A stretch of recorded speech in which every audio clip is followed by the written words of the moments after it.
We're here in Pamplona, Spain to see the new Jaguar F-Type.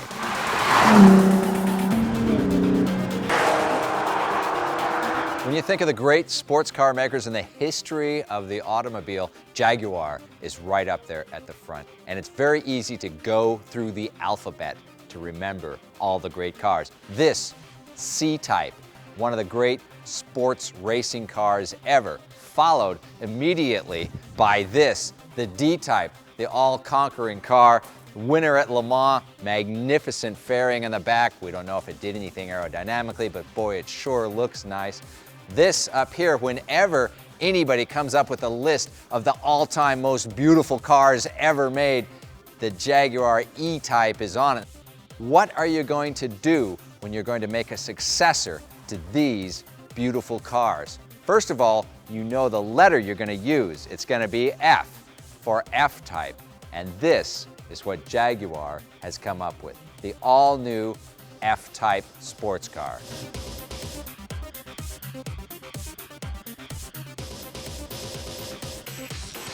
Design Chief Ian Callum was well aware of what he called, quote, the design value set forth by Sir William Lyons. Penning a new car as important as this one carries a lot of weight.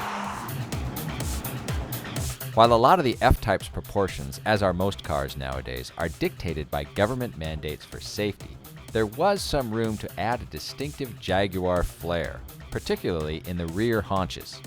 We see some BMW Z8 there too. The look is definitely Jaguar, but not as extravagant as its alphabetical predecessors. Inside the F-Type is surprisingly Spartan, with what Callum called, quote, simple, straightforward sports car switches. Very mechanical, easy to open, easy to find, easy to use. It's a beautiful shape, and the beauty is more than skin deep.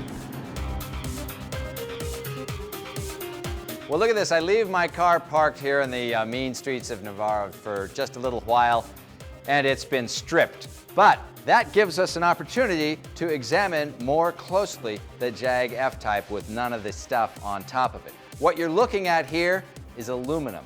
Aluminum and more aluminum.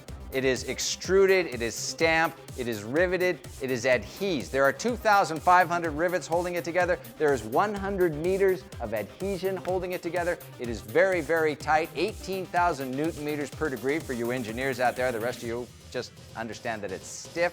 The idea was to make it very light and very stiff. The benefits of lightness and stiffness, of course, come when you drive the car.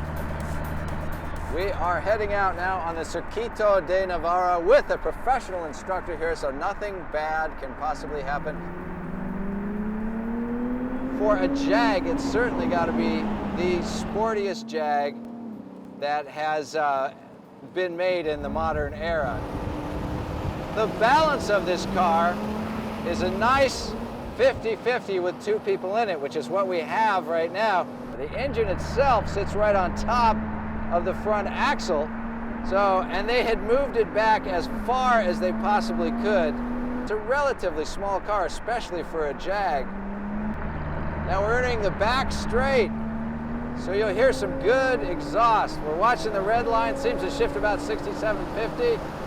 Going down the back straight, fifth gear.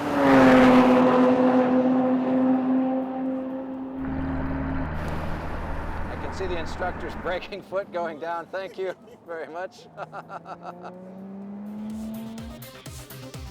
There are 3 engines available, 2 V6s and this, the top of the line, all aluminum, supercharged gasoline direct injection V8, making 495 horsepower. If you get this engine, you are going to need a little help getting the power down. And the way to get the power down is with one of these, the Jaguar Active Electronic Differential. What it does is distributes the power based on what the electronic clutch pack here does, evenly or maybe a little biased to one side to keep the power going, all 495 horsepower. So yesterday we drove the 2 V6s, 340, 380 horsepower. Today we're in the mighty supercharged V8, 495 horsepower. Is there a huge difference? I think it was very clever of them to start us off in the smaller engines and then put us in this car. I think if we went from this car back to that car, which we can't do, we might notice a huge difference. But after driving all three of them, I would say none of the three models really lack for power. Never are you going to be able to use the great automotive cliche that it doesn't have enough power to get out of its way. Though I would really like to use that, maybe in another car, not this one.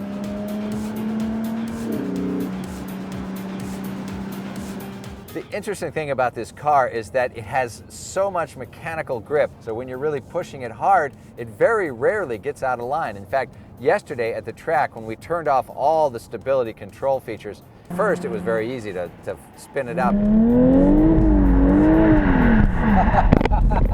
But then if you try to do a gradual breakaway, it tends not to want to do that. Even when you're trying to make it spin out, it'll understeer a lot easier than it will oversteer. So it's a very stable car to begin with. And then you add all the stability control to it, and it becomes even more stable. So you're really not going to get in trouble with this car. It's not at all dangerous. And if there's if there's a fault in all that, maybe it feels just a little bit boring. A Jag still has so much luxury and style and elegance that's not that it really gets in the way of the car's sportiness, it's that it's sort of in addition to it. I think if you were to take these same cars, this and a Cayman, on the roads that we just came over, you might prefer the Cayman. But if you're a Jaguar owner or buyer or potential buyer, which is a whole different market, I think you will really be impressed with how sporty this car is. So we really like the new F-Type. It's small, light, tossable by Jaguar standards. If you're really into the true ultimate sports car stuff, you're gonna wanna go with a Cayman R, something like that. But for Jaguar intenders, this car is really exciting. For Auto Week, I'm Mark Barr.